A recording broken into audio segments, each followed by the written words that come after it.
Sir, കോൺഗ്രസിലെ നേതാക്കൾക്ക് പോലും ഞെട്ടൽ ഉണ്ടാക്കത്തക്ക രീതിയിൽ ഒരു വൻ കോൺഗ്രസ് മുന്നേറ്റം, UDF മുന്നേറ്റം, അതിൻ്റെ ഒരു തരംഗം കേരളത്തിൽ ഉണ്ടായിരിക്കുന്നു. കോർപ്പറേഷൻ, മുനിസിപ്പാലിറ്റി, പഞ്ചായത്ത്, ഗ്രാമപഞ്ചായത്ത് എല്ലായിടങ്ങളിലും ഒരു നേരിയ വിജയം മാത്രമേ ഉള്ളൂ LDFന്. അതുപോലെ സാറ് നമ്മൾ മറ്റ് സംഭാഷണങ്ങൾ പറഞ്ഞിട്ടുള്ള പോലെ BJP ഗ്രാജ്വലി ഒരു ഉയർച്ച ഉണ്ടാക്കിയെടുത്തിട്ടുണ്ട്. അത് വെറും ഉയർച്ചയല്ല. സാർ, എന്ത് തോന്നുന്നു? പിണറായി വിജയൻ സർക്കാരിനെതിരെ ഒരു ആന്റി ഇൻകംബൻസി ഫാക്ടർ പ്രതിഫലിച്ചു എന്ന് തന്നെ നമുക്ക് പറയാൻ കഴിയുമോ? ഇത് പിണറായി സർക്കാരിനെതിരെയുള്ള ഒരു ജനവികാരത്തിന്റെ ഒരു പൊട്ടിത്തെറി പോലാണ് എനിക്ക് തോന്നുന്നത്. അതുകൊണ്ടാണ് കോൺഗ്രസിന്റെ ഉന്നത നേതാക്കന്മാർ പോലും അവർക്ക് അനുകൂലമായിട്ട് ഇങ്ങനെ ഒരു ജനവിധി ഉണ്ടാകും എന്ന് പ്രതീക്ഷിച്ചിരുന്നില്ല. ഇപ്പോഴും വോട്ടെണ്ണൽ നടക്കുകയാണ്. പക്ഷെ എങ്കിലും വോട്ടെണ്ണൽ തുടങ്ങി ഏതാണ്ട് 3 മണിക്കൂറോളം ആയ സ്ഥിതിക്ക് ഇനി ഈ പ്രവണതകളിൽ കാര്യമായ വ്യത്യാസം ഉണ്ടാകുമെന്ന് ഞാൻ കരുതുന്നില്ല. അയ്യപ്പദാസ് പറഞ്ഞതുപോലെ നഗരസഭകൾ, അതായത് കോർപ്പറേഷൻ, മുനിസിപ്പാലിറ്റി, ബ്ലോക്ക് പഞ്ചായത്ത്, ജില്ലാ പഞ്ചായത്ത്, ഗ്രാമപഞ്ചായത്ത്, എല്ലാ തലങ്ങളിലും CPM ഇതുവരെ ഉണ്ടായിട്ടില്ലാത്ത രീതിയിൽ പിറകോട്ട് പോകുന്നതാണ് കാണുന്നത്. എനിക്ക് തോന്നുന്നു ഗ്രാമപഞ്ചായത്തിൽ ആദ്യമായിട്ട് 2010 ശേഷം ആദ്യമായിട്ടാണ് UDFന് ഇങ്ങനെ ഒരു മുന്നേറ്റം ഉണ്ടാകുന്നത്. അപ്പോ നിശ്ചയമായിട്ടും കടുത്ത ഭരണവിരുദ്ധ വികാരം, അത് വെറും ഒരു ആന്റി ഇൻകംബൻസി എന്ന് പറയാൻ ഞാൻ ആഗ്രഹിക്കുന്നില്ല. ഭരണത്തിന്റെ സർവ്വ മേഖലകളും ദുഷിച്ചു നാറിയിരിക്കുന്നു. അതായത് അഴിമതി ആരോപണങ്ങൾ, പോലീസ് സംവിധാനം ആകെ സമൂഹത്തെ മുഴുവൻ ഞെട്ടിപ്പിക്കുന്ന രീതിയിൽ പോലീസ് സംവിധാനം തകർന്നു. മയക്കുമരുന്ന് കള്ളക്കടത്ത് മാഫിയകൾ സംസ്ഥാനത്തിന്റെ നഗരങ്ങളൊക്കെ തന്നെ പിടിമുറുക്കിയിരിക്കുന്നു. പിന്നെ ഉദ്യോഗസ്ഥ, ഇപ്പൊ പാർട്ടി അനുഭാവികൾക്ക് പോലും പലപ്പോഴും സുരക്ഷയില്ല. നവീൻ ബാബു എന്ന CPM അനുഭാവി എങ്ങനെ കൊല്ലപ്പെട്ടു എന്നുള്ളത് നമുക്ക് ആർക്കും ഇന്നും സംശയമാണ്. അതായത് നിങ്ങൾ പാർട്ടിക്കാരെ അന്യോന്യം കൊല്ലുന്ന ഒരു കാലഘട്ടം. പഴയ കാലത്ത് CPM കമ്മ്യൂണിസ്റ്റ് പാർട്ടി മെമ്പർമാരെ അവർ കുടുംബാംഗങ്ങളെ പോലാണ്. ഇപ്പൊ തിരുവനന്തപുരത്തുള്ള ഒരു കമ്മ്യൂണിസ്റ്റുകാരൻ കണ്ണൂർ ചെന്നാലും അയാൾക്ക് സ്വന്തം കുടുംബത്തിൽ നിൽക്കുന്ന ഒരവസ്ഥയെ അവിടെ ഉണ്ടാവുമായിരുന്നുള്ളൂ. കാരണം അവർ ഏറ്റവും പ്രാധാന്യം കൊടുത്തു നിൽക്കുന്നത് പാർട്ടിയുടെ മെമ്പർഷിപ്പിനായിരുന്നു. അതൊക്കെ മാറിയിട്ട് പാർട്ടിക്കാർക്ക് പോലും അങ്ങോട്ടും ഇങ്ങോട്ടും വിശ്വാസമില്ലാത്ത അവസ്ഥ. തീർച്ചയായിട്ടും രാഷ്ട്രീയ ബോധത്തിലോ അല്ലെങ്കിൽ പാർട്ടി ശക്തിപ്പെട്ടോ അല്ല പിണറായി അധികാരത്തിൽ. ചില സാമൂഹിക സമവാക്യങ്ങൾ സൃഷ്ടിച്ച്, ചില അടവ് നയങ്ങൾ പ്രയോഗിച്ച്, ചില സഖ്യങ്ങൾ രൂപപ്പെടുത്തി ന്യൂനപക്ഷ വോട്ട്, പ്രത്യേകിച്ച് മുസ്ലിം വോട്ട് കൈക്കലാക്കിക്കൊണ്ട് നേടിയ വിജയമാണ്. ആദ്യമായിട്ടാണ് ഈ 2006 ശേഷം UDFന് ഇതുപോലൊരു ആധികാരിക വിജയം കേരളത്തിൽ. ഈ ലോക്സഭാ തെരഞ്ഞെടുപ്പ് ഞാനങ്ങ് മാറ്റി നിൽക്കുകയാണ്, അത് പ്രാദേശിക പ്രശ്നങ്ങളല്ല അവിടെ. തീർച്ചയായിട്ടും. പക്ഷേ അസംബ്ലി, തദ്ദേശ സ്വയംഭരണ തെരഞ്ഞെടുപ്പുകൾ കണക്കിലെടുക്കുമ്പോൾ തീർച്ചയായിട്ടും ഇത് ഒരു UDFനെ സംബന്ധിച്ച് ഒരു ചരിത്ര വിജയമാണ്. BJPയെ സംബന്ധിച്ച് ആദ്യമേ അയ്യപ്പദാസ് പറഞ്ഞതുപോലെ BJPക്ക് കേരളത്തിൽ കുതിച്ചുയരുന്നില്ല, ക്രമാനുഗതമായ വളർച്ചയാണ്. അതിന് ഇംഗ്ലീഷിൽ ഇൻക്രിമെന്റൽ ഗ്രോത്ത് എന്ന് പറയും. അതായത് 1+1 2, 2+1 3, അതങ്ങനെ വളരെ സാവധാനം എന്നാൽ സ്ഥിരമായ വളർച്ച. പെട്ടെന്നുള്ള വളർച്ച എന്ന് പറയുന്നത് 1+1 2, പിന്നെ 2x2 4, പിന്നെ 4x4 16, പിന്നെ 16x16 256. ഈ ഒരു കണക്കിൽ പോകുന്നതാണ് ജിയോമെട്രിക് പ്രോഗ്രഷൻ. അത്തരം വളർച്ച അല്ല BJPക്ക് കേരളത്തിലുള്ളത്. BJP കേരളത്തിൽ വളരുന്നു, സ്ഥിരമായി വളരുന്നു, പക്ഷെ ക്രമാനുഗതമായി വളരുന്നു. അവർക്ക് ചില ദൗർബല്യങ്ങളുണ്ട്. അവർക്ക് ഒരു നേതൃത്വ ചെറിയ കാര്യം ഒന്ന് രണ്ട് ജില്ലകളിലെ കാര്യം നമുക്ക് പറയേണ്ടി വരും. സാർ, ഒന്ന്, തൃശ്ശൂർ ജില്ലയിൽ സുരേഷ് ഗോപി MP ആയിട്ടും തൃശ്ശൂർ ജില്ല അവർക്ക് കോർപ്പറേഷൻ ഭരിക്കാൻ ആയിട്ടില്ല. 2, സാർ, തിരുവനന്തപുരം ജില്ലയിൽ തലസ്ഥാനം ഭരണസിരാ കേന്ദ്രം നിൽക്കുന്ന അവിടെ ഇതാ കാവി, അവരുടെ ഭാഷയിൽ കാവി, RSS കോർപ്പറേഷൻ മേയറാകാൻ പോകുന്നു, BJP കോർപ്പറേഷൻ മേയറാകാൻ പോകുന്നു. കൊല്ലത്ത് അവരുടെ കോട്ട നഷ്ടമാകുന്നു. സാർ, 4 കോർപ്പറേഷനിൽ ഒരേ ഒരിടം മാത്രമാണ് LDF ഇപ്പോൾ ലീഡ് ചെയ്യുന്നത്. സാർ, ഞാൻ ആദ്യം ചോദിച്ച ചോദ്യം തന്നെ, തൃശ്ശൂർ എന്താ സംഭവിച്ചത്, തിരുവനന്തപുരത്ത് എന്താ സംഭവിച്ചത്, കൊല്ലത്ത് എന്താ സംഭവിച്ചത്, ഒന്ന് ചുരുക്കി പറയാമോ സാർ? തൃശ്ശൂരിൽ സുരേഷ് ഗോപി ജയിച്ചു എന്നല്ലാതെ അതിനു മുമ്പ് തൃശ്ശൂർ കോർപ്പറേഷനിലോ തൃശ്ശൂരിലെ പഞ്ചായത്തുകളിലോ ഒന്നും തന്നെ ബി ജെ പിക്ക് വലിയ നിർണായക സ്വാധീനമില്ലായിരുന്നു. അവിടെ സുരേഷ് ഗോപി എന്ന വ്യക്തി തുടർച്ചയായിട്ട് ആദ്യം ലോക്സഭയിലേക്ക് നിന്ന് പരാജയപ്പെട്ടു, പിന്നെ തൃശ്ശൂർ അസംബ്ലി സീറ്റിൽ നിന്ന് മത്സരിച്ച് പരാജയപ്പെട്ടു. അദ്ദേഹം എന്ന വ്യക്തി ഉണ്ടാക്കിയെടുത്ത, അദ്ദേഹത്തിന് വേണ്ടി അദ്ദേഹം തന്നെ ഉണ്ടാക്കിയെടുത്ത ഒരു ഇമേജാണ്. ആ ഇമേജിലാണ് അദ്ദേഹം വിജയിക്കുന്നത്. അത് പാർട്ടിയിലും കുറച്ചൊക്കെ പ്രതിഫലിച്ചിട്ടുണ്ട്. തൃശ്ശൂരിലെ പിന്നെ പ്രത്യേകിച്ചും ഞാൻ കോൺഗ്രസ് നടത്തിയ ഒരു സർവേയിൽ കോൺഗ്രസ് കണ്ടെത്തിയ ഒരു കാര്യം, ഒരു ഉന്നത കോൺഗ്രസ് നേതാവ് ഒരിക്കൽ എന്നോട് പറഞ്ഞു, കേരളത്തിൽ ഏതെങ്കിലും ഒരു ജില്ലയിൽ ഈഴവ സമുദായം CPM-നെ കൈവിട്ട് സംഘപരിവാർ പ്രസ്ഥാനത്തിലേക്ക് പോകുന്ന പ്രവണത കാണിക്കുന്നുണ്ടെങ്കിൽ അത് തൃശ്ശൂരാണെന്ന് പറഞ്ഞു. അതാണ് അദ്ദേഹം എന്നോട് പറഞ്ഞത്.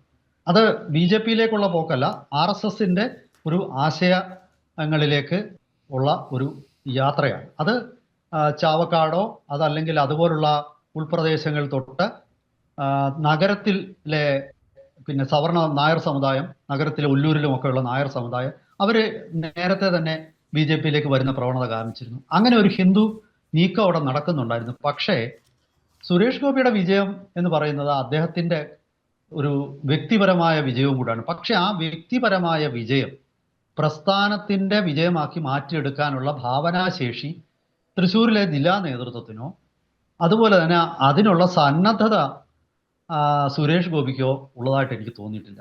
അദ്ദേഹം നടത്തിയിരുന്ന രാഷ്ട്രീയ നാടകങ്ങൾ, വ്യക്തിപരമായിട്ട് ചില സ്ഥലങ്ങളിൽ വെച്ചിട്ട് അദ്ദേഹം നടത്തുന്ന പൊട്ടിത്തെറികൾ, ഇത്തരം അഭിനയങ്ങളൊക്കെ പാർട്ടിക്ക് ഗുണം ചെയ്യുമോ എന്ന് സുരേഷ് ഗോപി ചിന്തിക്കുന്നില്ല. കാരണം അത് പിന്നെ BJP-യുടെ ഒരു രാഷ്ട്രീയ പ്രസ്ഥാനം എന്നുള്ള നിലയിൽ BJP-ക്ക് കേരളത്തിലുള്ള പരിമിതിയാണ്. കാരണം അവരുടെ നേതൃത്വ നിരയിലേക്ക് അവിടെ ഞാൻ ആദ്യമേ പറഞ്ഞു, BJP-ക്കുള്ളത് ഒരു നേതൃത്വ പ്രതിസന്ധിയാണ് കേരളത്തിൽ. ഈ നേതാവ് സുരേഷ് ഗോപി ഒരു ജനപ്രിയ നേതാവ് എന്നുള്ള നിലയിൽ അദ്ദേഹത്തിനെ പോലുള്ളവരെ ഇലക്ഷനിൽ മത്സരിപ്പിക്കണം. അത് CPM പോലും ചെയ്യുമല്ലോ. CPM ഇപ്പൊ മുകേഷിനെ നിർത്തുമല്ലോ. പക്ഷേ CPM-ന്റെ ജനപിന്തുണ വർദ്ധിപ്പിക്കാൻ മുകേഷിനെ ആശ്രയിക്കേണ്ട കാര്യമില്ല. CPM-ന് മുകേഷിനെ ജയിപ്പിക്കാനാണ് CPM നിർത്തുന്നത്. പക്ഷെ ഇവിടെ തിരിച്ചാണ്. ഇവിടെ സുരേഷ് ഗോപിയുടെ ജനപിന്തുണ BJP-യുടെ സ്വാധീനമാക്കി മാറ്റിയെടുക്കണം. അങ്ങനെ മാറ്റിയെടുക്കണമെങ്കിൽ അതിനൊരു രാഷ്ട്രീയ പദ്ധതി വേണം. അത്തരം ഒരു ഭാവനാശീലമോ ബുദ്ധിയോ ഒന്നും കേരളത്തിലെ BJP നേതൃത്വ നിരക്കില്ല. അത് പെട്ടെന്നൊന്നും ഉണ്ടാകാനും പോകുന്നില്ല. അത് കേന്ദ്ര നേതൃത്വം അത്തരത്തിലുള്ള നേതാക്കന്മാരെ സൃഷ്ടിച്ച് അവരെ പ്രസ്ഥാനത്തിന്റെ ഭാഗമാക്കണം. പിന്നെ കേരളത്തിലെ BJP-ക്ക് ഇപ്പോൾ ഏറ്റവും വലിയൊരു കുഴപ്പം, നിങ്ങൾ ശ്രദ്ധിച്ചു കാണും, BJP-ക്ക് സംഘടനാ സെക്രട്ടറി ഇല്ല. ഗണേശൻ എന്ന് പറയുന്ന വ്യക്തിയായിരുന്നു അവസാനത്തെ BJP-യുടെ സംഘടനാ സെക്രട്ടറി. അദ്ദേഹം സുരേന്ദ്രന്റെ പ്രസിഡന്റ് സ്ഥാനം ഉണ്ടായിരുന്ന ഒരു സമയത്ത് അദ്ദേഹം രാജിവെച്ച് മാറി. പിന്നീട് RSS ഒരു പ്രചാരകനെ BJP-ക്ക് സംഘടനാ സെക്രട്ടറി ആകാൻ വിട്ടുകൊടുത്തു, യോജിച്ചിട്ടില്ല. ഞാൻ മനസ്സിലാക്കുന്നിടത്തോളം ഇപ്രാവശ്യം RSS അത്രയധികം ഒന്നും BJP-യുടെ ഇലക്ഷൻ പ്രചാരണത്തിൽ പങ്കാളിയായിട്ടില്ല. ഈ സംഘടനാ സെക്രട്ടറിയാണ് RSS-ന്റെയും BJP-യുടെ ഇടയ്ക്കുള്ള പാലം. ഇനിയിപ്പം ഏത് BJP നേതാവ് ഞാൻ പറയുന്നതിനെ നിഷേധിച്ചാലും ഞാൻ എൻ്റെ അഭിപ്രായത്തിൽ ഉറച്ചു നിൽക്കും. വ്യക്തമായ സൂചനകളോടാണ് ഞാൻ പറയുന്നത്. പിന്നെ രണ്ടാമത് BJP-ക്ക് ഇപ്രാവശ്യം കേന്ദ്ര നേതൃത്വം അധികം പണമൊന്നും കൊടുത്തില്ല. ഒട്ടും പണം കൊടുക്കാത്ത വാർഡുകളുണ്ട്. അവർ പിരിച്ചെടുത്തിട്ടുമില്ലായിരുന്നു. അത് കാരണം അവർക്ക് വലിയ പ്രതിസന്ധി ഉണ്ടായിട്ടുണ്ട്. പക്ഷെ ഇതൊക്കെ ആയിട്ടും അവർ മുന്നേറി. ചില അപ്പൊ ഞാൻ ചോദിക്കുകയാണ് സാർ, തൃശ്ശൂർ ജില്ല സാർ പറഞ്ഞു, കൊല്ലവും കൂടെ ഒന്ന് പറയാം. കൊല്ലവും തിരുവനന്തപുരവും. ഈ കൊല്ലം തിരുവനന്തപുരം ജില്ലയിൽ BJP-ക്ക് പ്രത്യേകിച്ച് നഗരത്തിൽ വലിയ ഒരു അടിത്തറയുണ്ട്. അത് BJP-യുടെ അടിത്തറയല്ല, സംഘത്തിന്റെ RSS-ന്റെ അടിത്തറയാണ്. അതാണ് ഞാൻ മനസ്സിലാക്കുന്നത്. അതെ, അത് തുടക്കമിട്ടത് ഇപ്പം നിങ്ങൾ നോക്കിയാൽ അറിയാം. BJP-ക്ക് ഏറ്റവും ശക്തിയുള്ളത് നേമം അസംബ്ലി നിയോജക മണ്ഡലം. ആ നേമം അസംബ്ലി നിയോജക മണ്ഡലത്തിൽ അടിസ്ഥാന മാറ്റത്തിന് തുടക്കമിട്ട ആള് ചേങ്കോട്ടുകോണം ആശ്രമാധിപനായ സ്വാമി സത്യാനന്ദ സരസ്വതിയുടെ ഒരു പ്രവർത്തന കേന്ദ്രമായിരുന്നു. അടിസ്ഥാന ചിന്തകളിൽ മാറ്റം വരുത്തി ഹൈന്ദവ ഏകീകരണം അല്ലെങ്കിൽ ഹിന്ദുവിനെ എതിരെ ഒരുപാട് ഡിസ്ക്രിമിനേഷൻ നടക്കുന്നു എന്നൊക്കെയുള്ള ഒരു ആരോപണം, അല്ലെങ്കിൽ എന്നൊക്കെയുള്ള അദ്ദേഹത്തിൻ്റെ പ്രസംഗങ്ങൾ, ഇത് ജനസാമാന്യത്തിനിടയിൽ തുളഞ്ഞു കയറി. അന്ന് തൊട്ട് BJP-ക്ക് അവിടെ ഒരു രാഷ്ട്രീയ മുന്നേറ്റം ആക്കി സ്വാമിയുടെ പ്രവർത്തനങ്ങൾ അല്ലെങ്കിൽ നഗര കേന്ദ്രീകൃതമായി നടക്കുന്ന അത്തരം സംഘടനകളുടെ പ്രവർത്തനങ്ങളൊക്കെ രാഷ്ട്രീയ വളർച്ചയുടെ ഘടകങ്ങളാക്കി മാറ്റിയെടുക്കാൻ BJPക്ക് തിരുവനന്തപുരത്ത് കഴിഞ്ഞു. അതാണ് ഞാൻ പറഞ്ഞത്, തൃശ്ശൂർ അത് കഴിഞ്ഞിട്ടില്ല, തിരുവനന്തപുരത്ത് അത് കഴിഞ്ഞിട്ടുണ്ട്. ഇപ്പം സത്യാനന്ദ സരസ്വതി സ്വാമിയുടെ പേര് ഞാൻ എപ്പോഴും ഓർക്കും. കാരണം നിർഭയനായിട്ട് പൊതുവേദിയിൽ വന്ന് തനിക്ക് പറയാനുള്ള കാര്യങ്ങൾ നിർഭയനായി സംസാരിക്കുക. എന്നാൽ അതേസമയം അദ്ദേഹത്തിനെ നിരന്തരം കാണുന്ന കോൺഗ്രസിന്റെ ക്രിസ്ത്യൻ MLA-മാരുണ്ടായിരുന്നു. ഞാൻ തൽക്കാലം പേര് പറയുന്നില്ല. തീരദേശത്തു നിന്നുള്ള ഒരു MLA, അതുപോലെ ഒരു മുസ്ലിം MLA, ഇവർ രണ്ടുപേരും സ്വാമി സത്യാനന്ദ സരസ്വതിയെ നിരന്തരം സന്ദർശിക്കുന്ന ആൾക്കാരായിരുന്നു. അപ്പോൾ അവരുടെ ഇടയിലും അദ്ദേഹത്തിന് സ്വാധീനം ഉണ്ടായിരുന്നു. അദ്ദേഹം സഹായം കൊടുക്കുമ്പോൾ എല്ലാവർക്കും കൊടുക്കും, പക്ഷേ അവകാശങ്ങളെക്കുറിച്ച് പോരാടുമ്പോൾ അതിലൊട്ടും വിട്ടുവീഴ്ചയും. എനിക്ക് തോന്നുന്നു അദ്ദേഹമാണ് തിരുവനന്തപുരത്ത് പ്രത്യേകിച്ച് നഗരത്തിലെ BJPയുടെ വളർച്ചയുടെ അടിസ്ഥാനം. അതെ അതെ അതെ അതെ അത് ആ ഒരു സ്പിരിച്വൽ അവേക്കനിങ്ങിനെ പൊളിറ്റിക്കൽ അവേക്കനിങ് ആയിട്ട് മാറ്റിയെടുക്കാൻ, ആത്മീയ ഉണർവിനെ രാഷ്ട്രീയ വളർച്ചയുടെ അടിസ്ഥാന ഘടകമാക്കി മാറ്റിയെടുക്കാൻ അവിടെ BJPക്ക് കഴിഞ്ഞു. പക്ഷേ മറ്റു പലയിടത്തും കഴിയുന്നില്ല. കൊല്ലം ജില്ലയിൽ യഥാർത്ഥത്തിൽ BJPക്ക് വളരെ അനുകൂല സാഹചര്യമാണ്. പക്ഷേ അവിടെ ആ അനുകൂല സാഹചര്യം പിന്നെ BJPക്ക് ഉപയോഗപ്പെടുത്താൻ ഇതുവരെ കഴിഞ്ഞില്ല. ക്രമത്തിൽ അത് പതുക്കെ വളർച്ചയായിട്ട് മാറുന്നുണ്ട്. ഇപ്പൊ ചാത്തന്നൂർ പോലൊരു മണ്ഡലത്തിൽ BJP വളരെ നല്ല പെർഫോമൻസ് ആണ് അസംബ്ലിയിലോട്ട് കാണിക്കുന്നത്. 2ാം സ്ഥാനത്ത് വന്നിരുന്നു എന്നാണ് എനിക്ക് തോന്നുന്നത്. അതുപോലെ കൊട്ടാരക്കര BJPക്ക് വളരാൻ ഏറ്റവും സാഹചര്യമുള്ള ഒരു പ്രദേശമാണ്. ഇങ്ങനെ കൊല്ലം ജില്ലയുടെ കിഴക്കൻ ഭാഗങ്ങൾ, പത്തനാപുരമോ കൊട്ടാരക്കരയോ, ആ പ്രദേശങ്ങളിലുള്ള നായർ സമുദായത്തിന്റെ ഒരു സാന്നിധ്യം, ശക്തമായ സാന്നിധ്യം, അതിൽ നിന്നുമുള്ള നേതാക്കന്മാർ BJPയിൽ ഉള്ള ഒരു സാഹചര്യം, ഇതൊക്കെ, അതുപോലെ തന്നെ തീരപ്രദേശങ്ങളിലെ ഈഴവ സമുദായത്തിന്റെ ഒരു പിന്തുണ, അതാണ് ചാത്തന്നൂരൊക്കെ കണ്ടത്. കൊല്ലം നഗരസഭയിലും തീർച്ചയായിട്ടും ആ മാറ്റങ്ങൾ വരുന്നുണ്ട്. എനിക്ക് തോന്നുന്നു ഇപ്രാവശ്യം ശക്തികുളങ്ങര പോലുള്ള സ്ഥലങ്ങളിൽ BJP നല്ല പെർഫോമൻസ് നടത്തിയിരിക്കുന്നതായിട്ടാണ് ഉണ്ട്.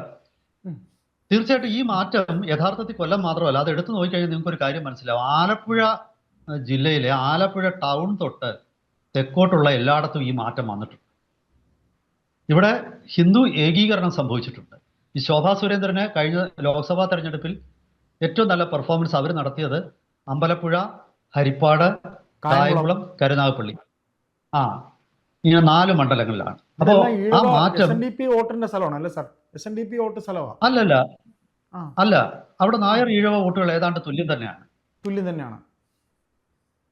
പക്ഷേ ഈ 2 സമുദായങ്ങളും പിന്നെ വേറിട്ട് വോട്ട് ചെയ്തിരുന്ന ഒരു കാലഘട്ടം ഉണ്ടായിരുന്നു. ഇന്ന് അത് മാറി. ഇന്ന് ഇവർക്ക് തമ്മിൽ ഒരു ശത്രുതാ മനോഭാവത്തിലുള്ള വോട്ടിംഗ് ഇല്ല. ഇതാണ് അവിടെ ഉണ്ടായ വളർച്ചയുടെ കാരണം. അപ്പോൾ വീണ്ടും ഞാൻ തിരിച്ച് നമ്മുടെ വിഷയത്തിലേക്ക് വരുമ്പോൾ, ഈ സംഘടനാ ദൗർബല്യം ഉണ്ടെങ്കിൽ പോലും BJPക്ക് ഇവിടെ നല്ല പെർഫോമൻസ് നടത്തി. കോൺഗ്രസിനെ സംബന്ധിച്ച് ഞാൻ കൊല്ലത്തെ കോൺഗ്രസിന്റെ ഒരു പ്രകടനം നമുക്ക് എടുത്തു പറയേണ്ടതാണ്. ഈ കഴിഞ്ഞ ദിവസം കോൺഗ്രസിന്റെ ഒരു മുതിർന്ന നേതാവ്, കൊല്ലം ജില്ലക്കാരനാണ്, അദ്ദേഹം എന്നോട് പറഞ്ഞു, നഗരസഭയിൽ കോൺഗ്രസിന് 25-26 സീറ്റ് കിട്ടുമെന്ന് പറഞ്ഞപ്പോൾ ഞാൻ ഒട്ടും വിശ്വസിച്ചില്ല. ഞാൻ സത്യം പറയുകയാണ്. ഞാൻ പറഞ്ഞു, ചേട്ടന്റെ ആഗ്രഹം പറയുവാണെന്ന് പറഞ്ഞു. അതൊന്നുമല്ല, നിങ്ങൾക്ക് അത് അറിയാൻ വേണ്ടിയിട്ട്. ഞാൻ ചോദിച്ചു എന്താ കാരണം. അപ്പൊ അദ്ദേഹം എന്നോട് പറഞ്ഞു, ശ്രീ രമേശ് ചെന്നിത്തലയുടെ പിന്നെ യോഗങ്ങളുണ്ടായിരുന്നു ശൂരനാട് തൊട്ട് പിന്നെ കൊട്ടാരക്കര, കുന്നത്തൂര്, കൊല്ലം, ഇവിടെ എല്ലാം രമേശ് ചെന്നിത്തലയുടെ യോഗങ്ങളുണ്ടായിരുന്നു. അനിതര സാധാരണമായ ജനക്കൂട്ടമായിരുന്നു ആ യോഗത്തിനെന്നാണ് അദ്ദേഹം എന്നോട് പറഞ്ഞത്. പിന്നെ മറ്റൊരു കാര്യം ഞാൻ മനസ്സിലാക്കുന്നത്, കോൺഗ്രസിനെ സംബന്ധിച്ച് എല്ലാത്തരം ദൗർബല്യങ്ങളും ഉണ്ടായിരുന്നെങ്കിലും കോൺഗ്രസ് ഒറ്റക്കെട്ടായിരുന്നെന്നാണ് എന്നോട് ആലപ്പുഴ DCC പ്രസിഡന്റ് ശ്രീ ബാബു പ്രസാദ് എന്നോട് പറഞ്ഞിരുന്നു. കാരണം അദ്ദേഹം പറഞ്ഞു, ഇത് കോൺഗ്രസിനെ സംബന്ധിച്ചിടത്തോളം ഇത് അവസാന ഒരു അവസരമാണ്. അവർക്ക് ഇപ്രാവശ്യം അവർക്ക് ബസ്സാണ്. ഇത് മിസ്സായി കഴിഞ്ഞാൽ, ഈ ബസ് പോയി കഴിഞ്ഞാൽ പിന്നെ അവർ വഴിയിൽ തന്നെ നിൽക്കേണ്ട വരും. ഈ ഒരു ബോധം കോൺഗ്രസിലെ പോരടിക്കുന്ന വിവിധ ഗ്രൂപ്പുകൾക്കുണ്ടായിരുന്നു. അത് കാരണം ഒരു സംശയം ഞാൻ ഒരു സംശയം ഇതും കൂടെ ചോദിച്ചാൽ നമുക്ക് നിർത്താം സാർ. അതായത് പിണറായി വിജയൻ സർക്കാരിന് ഇനി മുന്നിലുള്ളത് 3 മാസം മാത്രം. അദ്ദേഹത്തിന് ഇനി നിരവധി കേസുകൾ അദ്ദേഹത്തിന്റെ മകളുടെ കേസ് ഡൽഹി ഹൈക്കോടതിയിലും അദ്ദേഹത്തിന്റെ കേസ് ഡൽഹി സുപ്രീം കോടതിയിലും ഒക്കെ നിൽക്കുന്ന ഈ അവസരത്തിൽ ഇനി എങ്ങനെ ആയിരിക്കും കേന്ദ്രം അദ്ദേഹത്തോട് പെരുമാറാൻ സാധ്യത? ഈ വരുന്ന 3 മാസം അദ്ദേഹം ഇനി എന്ത് പെർഫോമൻസ് കാണിച്ചാലും, കാര്യം അദ്ദേഹം പെൻഷൻ കൂട്ടിക്കൊടുത്തു, അദ്ദേഹം ചെയ്യാവുന്ന എല്ലാ മാർക്കറ്റിംഗ് തന്ത്രങ്ങളും ഇറക്കി. പിണറായി വിജയന്റെ ഡ്രോബാക്ക് ആരംഭിച്ചു കഴിഞ്ഞു എന്ന് തന്നെ പറയാൻ കഴിയുമോ? പിണറായി വിജയൻ കൗണ്ട് ഡൗൺ ആണോ? ഈ ബഹുമാനപ്പെട്ട മുഖ്യമന്ത്രി അദ്ദേഹത്തിൻ്റെ ഭരണം, LDF ഭരണം കൗണ്ട് ഡൗൺ ആവുകയാണോ? ഒന്ന് പറയാമോ സർ? ഇനി വിജയൻ എന്ന പേര് അദ്ദേഹത്തിന് യോജിക്കുമെന്ന് എനിക്ക് തോന്നുന്നില്ല. ഇനി പടിയിറക്കമാണ്. അതായത് കേന്ദ്രത്തിൽ നിന്നും അദ്ദേഹത്തിന് നേരെയുള്ളായ അനുഭാവപൂർണമായ ഒരു സമീപനം കേരളത്തിലെ CPM എന്ന രാഷ്ട്രീയ പ്രസ്ഥാനത്തിലും സമൂഹത്തിലും ഇദ്ദേഹത്തിന് ഉണ്ടായിരുന്ന സ്വാധീനത്തിന്റെ ബലത്തിലാണ്. ആ സ്വാധീനം നഷ്ടപ്പെട്ട പിണറായി വിജയന് ഇനി കേന്ദ്രത്തിന് വേണ്ട. അമിത്ഷാ, നരേന്ദ്രമോദി, ഇവർ ഇംഗ്ലീഷിൽ പറഞ്ഞാൽ നോ നോൺസെൻസ് ബിസിനസ്സുകാരുള്ള ഗുജറാത്തികളാണ്.